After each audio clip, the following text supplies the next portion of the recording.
तो हेलो नमस्कार दोस्तों, स्वागत है आप सभी का मूवीज़ गुरु में। तो आज एक्सप्लेनेशन की बात होगी हाथी मेरा साथी दो, जो कि साउथ के 2021 में रिलीज़ हुई फिल्म है। इसकी IMDb रेटिंग की अगर बात किया जाए तो 8.9 है 10 में से, जो कि इस मूवी को खास बनाता है। तो चलिए मूवी के एक्सप्लेनेशन को स्टार्ट करते हैं। तो मूवी की स्टार्टिंग में हम देखते हैं कि राणा दगुबती, जो कि वनदेव का किरदार निभा रहे हैं, अपना मुंह धो रहा है। अगले सीन में दो भाई बहन हैं, जिनमें एक का नाम आरव और दूसरी का नाम आरवी है। उनके पिता दलितों के लिए अच्छा काम करते थे, जिन पर कुछ करप्ट लोग उनकी हत्या कर देते हैं, जिसके कारण वे सभी माओवादी बन जाते हैं। अब अगले सीन में हम देखते हैं कि वहाँ पर जो वनदेव हैं, वह एक पक्षी का पीछा करते करते जंगल के एक हिस्से में पहुँच जाते हैं, जहाँ पर कुछ लोग DRL के मौजूद रहते हैं और वहाँ पर भी वो टाउनशिप बनाने की बात करते हैं, जिस पर वनदेव उन्हें मना करते हैं और DRL के लोग वहाँ से जाने लगते हैं। इसके बाद वनदेव गांव की तरफ पहुँचते हैं, जहाँ पर गांव वाले नाच गा रहे हैं। इधर DRL फिर से क्रेन लेकर के जंगल में पहुँच जाती है, जहाँ पर वह तीनों लोग फिर से उस पक्षी को देखते हैं और कहते हैं कि हमें काम नहीं करने देगा। जहाँ पर एक ऑफिसर उस पक्षी को गोली मार देता है और पेड़ काटने तथा जंगल को आग लगाने लगता है। अगले सीन में हाथियों का एक झुंड कंस्ट्रक्शन एरिया में पहुँच जाता है और वहाँ पर वह जालियों को तोड़ देते हैं, साथ ही साथ काफ़ी जान माल का नुकसान करते हैं। इसके अगले ही दिन हमें पुलिस वहाँ पर देखने को मिलती है, जहाँ पर वनदेव गांव के कुछ लोगों के साथ वहाँ पर पहुँच जाते हैं। वे उन्हें समझाते हैं कि मैंने तुम्हें मना किया था, फिर तुम यहाँ क्यों आए। जिस पर एक ऑफिसर कहता है कि यह जगह तुम्हारे बाप की है क्या। जिस पर वनदेव कहता है कि हाँ, मेरे पिताजी ने सारी ज़मीन सरकार को दे दी थी। अगले सीन में हमें पत्रकार देखने को मिलती है, जिसे वनदेव हाथियों के महत्व के बारे में बताता है। अब अगले सीन में हमें पर्यावरण मंत्री देखने को मिलते हैं, जहां पर वह लोगों को टाउनशिप का प्रोजेक्ट दिखाते हैं। तभी मंत्री जी की निगाह वहां पर खड़ी महिला पत्रकार पर पड़ती है। वह कहते हैं कि मैंने सुना है कि आजकल आप बहुत जंगल की ओर जा रही हैं और कहीं ऐसा ना हो कि किसी दिन किसी हाथी के पैर के नीचे आ जाएं। अब अगले सीन में मंत्री अपने वर्कर्स को जंगल में 7 किलोमीटर लंबी दीवार खड़ी करने के लिए कहते हैं। अब वर्कर्स को यह कहते हैं कि हाथी का क्या किया जाए, तो उनमें से एक कुनकी हाथी को बुलाने का कहता है। इधर हमें कुनकी हाथी पर सवार शंकर दिखाई दे रहा है, जिसको एक वर्कर फ़ोन करके आने के लिए कहता है। शंकर तैयार हो जाता है और साथ ही साथ वह अपने हाथी छोटू को डाले से नीचे उतार कर पहुँच जाता है। इधर जब शंकर जंगल में जाता ही रहता है, तभी वहाँ पर आरवी पहुँच जाती है और शंकर को सावधान करती है कि ये जंगल मेरा है, तुम यहाँ से निकल जाओ। इसके बाद हम देखते हैं कि वहाँ पर नया DFO आ जाने की वजह से काम में रुकावट आ जाती है, जिस पर उनमें से एक वर्कर कहता है कि आप हमारे ऊपर के लोगों को जानते हैं। तो वो कहता है कि हाँ, मैं तुम्हारे पेरेंट्स को जानता हूँ। इधर वनदेव गांव के लोगों के साथ उस एरिया में पहुँच जाते हैं, जिस पर DFO उन्हें समझाने आता है, यह ज़मीन तुम्हारे पिताजी के नाम पर है, तुम कुछ दिनों के लिए सब्र रखो। जिसके बाद वनदेव वहाँ से चला जाता है। जिसके बाद उनमें से एक वर्कर GRT के बारे में पूछता है, जिस पर उसे बताया जाता है कि यह वन विभाग की ओर से है। अगले सीन में DFO वनदेव को उसके ज़मीनी दस्तावेज देता है और कहता है कि इसको लेकर के दिल्ली जाओ।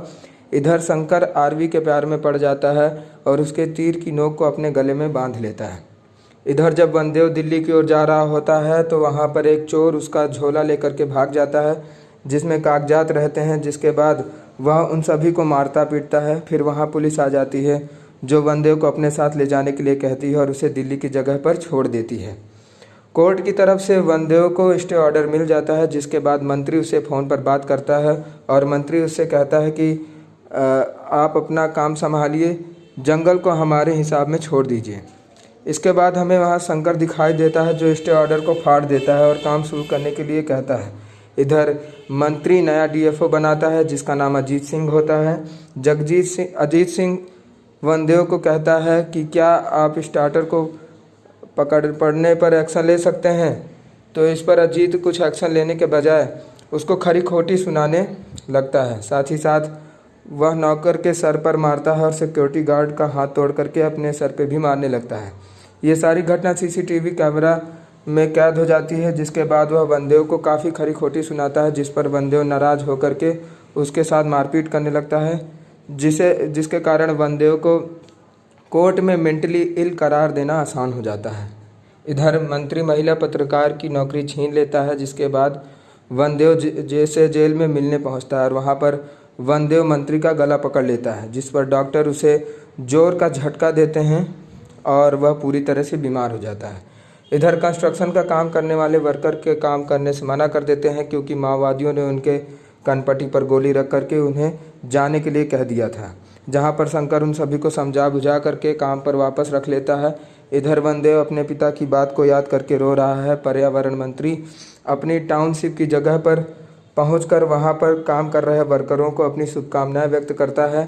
तभी वहां पर जेल से छूटकर वनदेव अपनी दीवारों पर हाथ रखता है, तो उसे देख मंत्री खोरी खोटी फिर सुनाने लगता है, जिस पर मंत्री का वह गला पकड़ता है, लेकिन उसकी पकड़ मजबूत नहीं हो पाती, क्योंकि वह शरीर से काफ़ी कमज़ोर हो चुका था। इधर शंकर के हाथी के ऊपर पिलर गिर जाता है, जिसके बाद वो हाथी ज़मीन पर गिर जाता है। मंत्री जी की गाड़ी फंसने की वजह से क्रेन को मंत्री जी की जगह पर भेज दिया जाता है और शंकर के हाथी की जान चली जाती है, जिस पर शंकर का मामा उसे सारे कारनामे का जिम्मेदार समझ करके उसका साथ छोड़ देता है। इधर अब शंकर अपने हाथी को देख करके ज़ोर ज़ोर से रोने लगता है। इधर हाथी दीवार को देख करके अपनी सूंड उठा करके रखते हैं और वह फिर गांव की ओर चले जाते हैं, जहां पर गांव के लोग उन्हें पत्थरों से मारते हैं, जहां पर वनदेव पहुंच जाता है और गांव वालों को इकट्ठा करके धरना प्रदर्शन करने लगता है, जहां पर पुलिस गांव वालों पर लाठीचार्ज कर देती है। अगले सीन में शंकर हाथियों की जान बचाने के लिए दीवार को गिरा देने के लिए कहता है, लेकिन उसे बाहर हटा दिया जाता है, जिसके बाद वह वापस लौटकर क्रेन में बैठ जाता है, जिसको उतारने पर वो डीएसपी अर्जुन सिंह के गले को दबोच लेता है। डीएसपी अर्जुन अपने साथियों को गोली मार देता है गांव वालों को फंसाने के लिए, जहां पर वह गांव वालों के घरों में बंदूकें और बारूद रख कर उनमें से कुछ लोगों को नक्सलवादियों के कपड़े पहनाकर गोली मार देता है। बचे हुए गांव के लोग को नक्सलवादी अपने साथ ले जाकर उनका इलाज कराते हैं। इधर डीएसपी अर्जुन सिंह गांव की बस्तियों को आग लगा देता है। इधर पुराना वाला डीएफओ वनदेव को यह बताता है कि तुम्हारी भी जान खतरे में है, जहां पर वह गांव के कुछ लोग आ जाते हैं। वह गांव को छोड़ने के लिए तैयार हो जाते हैं। अगले सीन में शंकर अपने नक्सलवादी दोस्तों के साथ दीवार को तोड़ने का सुझाव देता है। इसके अगले सीन में एक पुलिस ऑफिसर गरिमा नाम की हाथी को गोली मार देता है। इसके बाद वनदेव को काफ़ी दुखी होता है और उसकी नज़र उस पुलिस ऑफिसर पर पड़ जाती है। वह उसे दौड़ा लेता है और उसे जान से मार देता है। इधर वह गोली अपने हाथ में लेता है, जिस पर हाथी उसे देख करके उसी को खूनी समझ लेते हैं, और जब वनदेव उन्हें कुछ खाने के लिए कहता है तो वह उसे दौड़ा लेते हैं।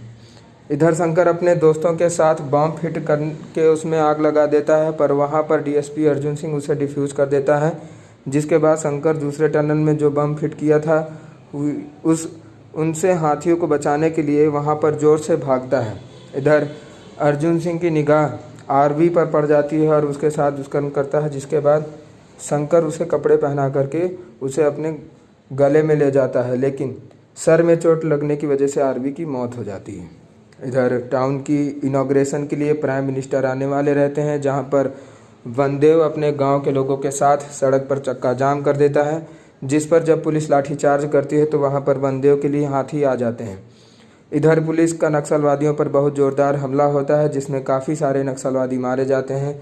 शंकर लेकिन बच जाता है। इधर हाथियों के साथ वनदेव खड़ा रहता है, जिस पर डीएम आ जाता है और उससे बातचीत करने लगता है, जिस पर वनदेव डीएम के नाक को दबा देता है। डीएम को सांस लेने में तकलीफ़ होने लगती है। वनदेव उन्हें बताता है कि तुम लोग पानी के बिना एक दिन नहीं रह सकते, लेकिन ये जानवर बिना पानी के 1 महीने से रह रहे हैं। तभी वहाँ पर एक बच्ची हाथी को अपने हाथ से सेब खिलाने के लिए आती है।